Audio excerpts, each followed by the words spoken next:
Ke-42, Safe and Sound. Baby masuk ke dalam mobil, kalau dia sudah jelas. Dia duduk di belakang. Tapi yang bikin heran, Hamad malah duduk di belakang juga. Gus Hanan langsung mencebik. Yang bener aja ente Mat. Dibikin supir aneh. Ucapnya sarkas. Baby hanya terkekeh pelan. Kalau dua orang ini sudah kadung adu argumen, yang ada malah lucu dan konyol.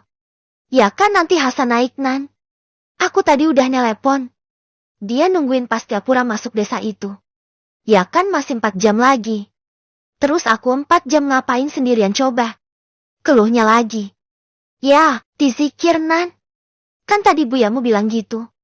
Terus maksudnya, aku disuruh nyetir Eme Wirid. Sementara kalian pacaran di belakang. Gitu. Omelnya lagi emosi. Tapi dia sudah menyalahkan mobil sih. Ya udah sih. Gak pacaran kok. Kan udah halal Nan. Aku juga baca-baca di sini. Kan baby gak pernah. Jawabnya. Pada akhirnya Gus Hanan diam. Ia mulai baca-baca kayaknya. Mas, emang baca apa sih? Bisiknya heran. Palingan wirid yang ia tahu yang standar-standar aja. Baca ayat kursi, ratib, baru lanjut, wirid khusus. Nah, biar gak ada kejadian-kejadian, jendelanya dibuka sedikit. Jelas Hamad, kini ia membuka jendelanya sedikit. Padahal mobil ini ada AC-nya. Kan aneh. Jeti. Ada kasus, sebuah mobil dengan AC full. Kan gak bisa dibuka jendelanya. Satu mobil itu. Baca wirid semua. Terus, tanya baby kok serem. Mobilnya konslet. Ada yang kebakar mesinnya. Lah kok? Hamad mengangguk, lalu mendekatkan bibirnya ke telinga baby. Wirid sakran itu kuat, bukan sembarangan yang baca. Dan ada aturannya juga. Itu yang dibaca. Untuk minta perlindungan sama Allah, harus niat benar, tata cara benar. Dan ijazahnya juga ada. Jelasnya lagi. Aku gak pernah diajarin. Jadi aku diam aja ya? Tanya baby langsung cemas. Hamad mengangguk, lalu memberikannya tasbih digital. Baca sebisamu aja. Perjalanan hampir 4 jam itu terasa lambat. Mungkin karena semuanya tegang. Mereka tak tahu akan menghadapi apa nanti. Tapi setibanya di gapura besar yang bertuliskan nama desa tempat tinggal Dijah. Benar saja. Ada sosok pria tinggi kurus di sana. Memakai kopiah dan setelan baju koko. Assalamualaikum Gus.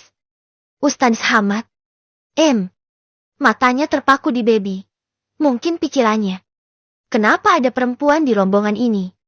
Waalaikumsalam. Ini istri saya San. Namanya baby. Masih jadi santri di pondok. Oh.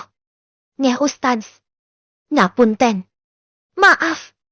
Ucapnya sungkan sendiri. Mobil kembali melaju. Gus Hanan memakai GPS lokasi terakhir Dijah yang dikirim sebelumnya. Hasan menjelaskan detail. Apa saja yang ia dapati mengenai si Marzuki itu. Jeti di desa ini rupanya kental sekali dengan perklinikan. Dan hal seperti itu lumrah saja terjadi. Memang Gus. Kemarin saya dapat kabar. Katanya semua kambingnya si juragan itu mati mendadak. Konon habis kena serangan dari lawan dan saingan bisnisnya. Ya main jalur hitam gitu deh Gus. Dan itu hal biasa aja. Tapi, si Marzuki dan ayahnya ini gak sampai meninggal. Katanya karena mereka juga orang kuat. Saya memang sudah malas Gus. Di sini, sulit sekali diberi pengarahan kalau hal itu musyrik. Semua seperti sudah adat istiadat, lah sampai keluarga saya pindah ke pinggiran Gus. Saking seramnya di lingkungan yang sebelumnya. Jadi gitu. Dijah memang bilang, kalau suaminya pulang sudah luka-luka dan penuh darah. Dia juga dapat larangan gak boleh keluar rumah hari ini. Jelas Gus Hanan. Ia masih menyetir dengan tenang. Jeti. Ini mau gimana rencananya Gus? Beb. Jelasin Beb.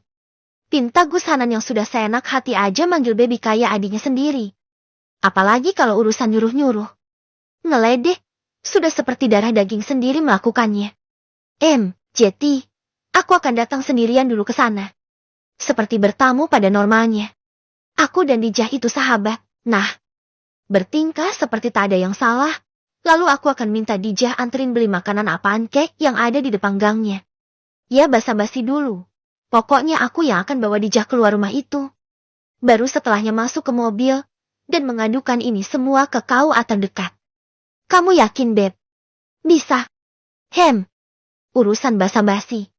Aku ahlinya. Ucap Baby yakin. Kalau ditanya, apa dia takut? Jawabannya banget. Sangat takut. Secara dia mau nyulik istri orang. Tapi, ini kan demi kebaikan dan keselamatan sahabatnya sendiri, Jetty. Ia akan mengusahakan semuanya. Apapun itu. Berjuang sampai darah terakhir. Aja. Fighting. Kalau ada apa-apa, kamu teriak aja ya, Beb. Aku akan turun dan nunggu di tempat yang lebih dekat. Ucap Hamad. Loh, Ustadz. Biar saya saja. Kalau Ustadz kan orang luar. Kelihatan jelas kalau bukan orang sini. Biar saya saja. Saya bisa aja pura-pura nyari tanaman, sayur apa gitu. Jelas Hasan. Yakin kamu? Tanya Hamad lagi. Insya Allah Ustadz. Yep. Skenario itu berjalan dengan lancar. Baby turun dan memasang wajah cerianya. Ia harus banyak fokus dan menenangkan hatinya yang sudah dagidang iduk-iduk. Gak karuan bunyinya. Ia tiba di rumah Dijah. Cocok dengan gipsnya. Ia juga membawa ponsel milik suaminya untuk jaga-jaga. Tok. Dijah ah. Ia menyamper modelan anak SD ngajakin temannya main. Pikirannya sesimple itu. Ia kan pernah bertemu dengan si suaminya Dijah. Waktu acara. Pasti ngenalinkan. Jetty seharusnya gak masalah. Pintu dibuka. Dan benar saja, si Marzuki yang buka. Wajahnya yang tadinya galak. Berubah Jetty heran. Seperti ia sedang mengingat-ingat wajah Baby. Baby, walau kaget dengan penampakan wajah si Marzuki yang berubah drastis. Dulu kan ganteng ya. Sekarang kok Jetty kayak preman begini? Ia berusaha tersenyum lebar. Aku Baby. Teman pondoknya Dijah dulu. Ingat gak? Baby sengaja membuat nadanya seperti anak-anak. Ceria. Oh, iya. Terus? Iya. Aku lagi liburan. Hehihi. Sengaja kangen sama Dijah. Makanya nyamper ke sini. Boleh masuk kan? Tembak Baby langsung melangkah masuk. Bodoh amat lah. Gak tahu malu aja. Lagian lama bener gak disuruh masuknya. Kadang. Nekat itu perlu kayaknya. Oh. Ya. Baby main masuk dan berjalan berkeliling. Dijahnya adakan. Duh. Kangen aku tuh sama dia. Enak ya rumahnya. Adem. Ya di pelosok sih. Tapi tetap aja. Comfy gitu. Komen Baby yang bertolak belakang dengan apa yang dipikirkannya. Rumah ini apa? Sumpek. Apa ya? Gak ada kesan adem dan menyenangkannya sama sekali. Ada, sebentar. Ucapnya lalu masuk ke sebuah kamar. Pintu ditutup. Lalu tak lama pintu dibuka lagi. Menampilkan Dijah kali ini. Impression matter. Kesan baik itu penting. Baby langsung berdiri, melonjak gembira. Seperti anak kecil yang sudah lama tak berjumpa sahabatnya. Kia, Dijah. Kangen banget. Ia langsung memeluk Dijah dan berputar-putar. Dijah yang bingung untungnya kalem dan nurut aja. Dijahnya kini terlihat lebih kurus. Dan tak ceria sama sekali. Matanya juga sedikit memerah. Ada kantung mata di bawah kedua mata itu. Dia kayaknya jarang tidur. Kamu sama siapa kesini, Beb? Gak mondok? Baby sok ngambek dan memukul dada Dijah. Lalu ia cengengsan karena si Marzuki ternyata memantau dari pintu kamar. Jangan ingetin pondok napa. Baru kelar UAS ini Jah. Ya ampun. Ujiannya sulit banget. Oh iya. Aku ini juga sudah punya suami. Tadi diantar suami tapi cuma sampai sana. Di dekat gang sana itu. Jauh jalannya Jah. Huhuhuhu. Lalu Baby mendekatkan bibirnya ke Dijah berbisik. Tapi ia pastikan suaranya cukup kencang. Jah. Lapar. Lapar Jah. Jauh bener sih. Keluhnya lagi meringis. Sok malu-malu. Oh, lapar. Duh, aku gak masak lagi, Beb. Gumam Dijah pelan terus celingukan. Ia melirik ke arah suaminya. Tapi suaminya datar saja. Masih mengawasi. Itu. Hehehe. Di depan sana. Kan ada mbak-mbak buat rujak ya. Itu aja boleh gajah. Bareng ke sana. Beli. Ya. Aku malu. Aku malu kalau pergi sendirian. Lah isinya emak-emak semua. Hehehe. Maaf ya. Suaminya Dijah. Aku lapar berat nih. Aib banget ya. Hehehe. Tapi aku gak bisa telat makan. Keluh Baby lagi. Padahal kata rujak itu ngasal aja. Memang di depan sana.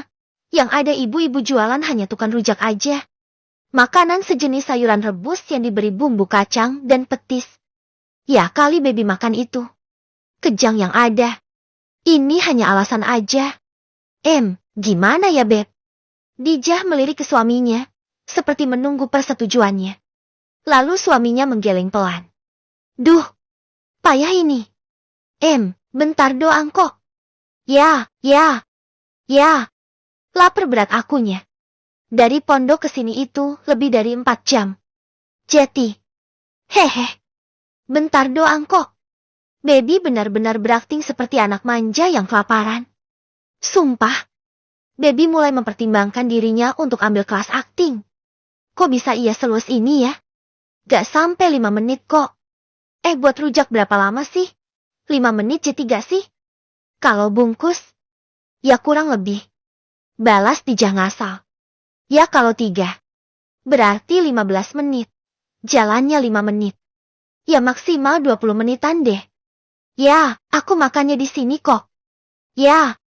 Lenyek Baby kini memegangi perutnya yang sedang diajak berakting juga. Kelaparan ceritanya. Dijah masih melirik ke arah suaminya. Ya tapi jangan lama-lama. Kalau ada ibu-ibu yang tanya, gak usah jawab apa-apa. Perintah suaminya tegas. Dijah mengangguk lalu masuk kamar. Mungkin ganti baju. Karena dia pakai daster doang. Tapi, emang sih, ibu-ibu itu gak di mana-mana kalau ngumpul. Aduh, pusing deh. Omongannya itu loh. Lambe mak-mak itu emang gak ada saingannya deh. Ucap Baby dengan lagak ngeselin. Ya biar suaminya si Dijah itu gak curiga aja sih. Ini bakal hujan gak ya? Gak lucu kehujanan. Tapi gak kali ya. Cerocos Baby sendiri. Dia sebenarnya menghilangkan rasa canggungnya. Takutnya rasa takut dan cemas itu terbaca. Bisa berabe nanti. Kalau suaminya si Dijah tahu. Kalau Bebilah yang mau bawa kabur istrinya itu. Dijah keluar dengan baju gamis longgar hitam dan kerudung bergol lumayan panjang warna krem. Ia cium tangan ke suaminya. Lalu pamit. Ingat. Gak usah ngobrol sama mereka. Dan kalau selesai langsung pulang, ya Jah? Tanya suaminya ketus. Iya mas. Balas Dijah pelan dan menunduk. Baby nyengir lebar. Masnya pedes apa enggak ya Jah? Tanyanya pura-pura lagi. Gak pedes. Balas Dijah cepat.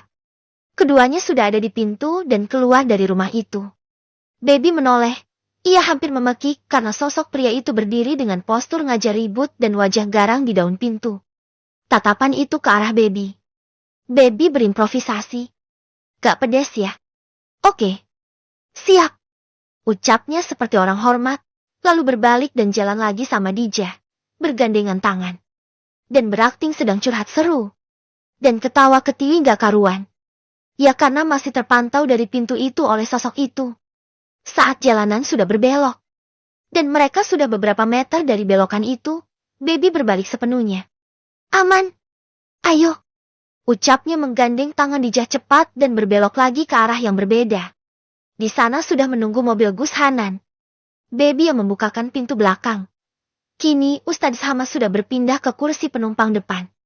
Dijah masuk. Lalu Baby ikutan masuk. Detik yang sama Baby menutup pintu, Gus Hanan langsung melaju. Baby. Ini ada apa? Ini kenapa? Apa ini kenapa?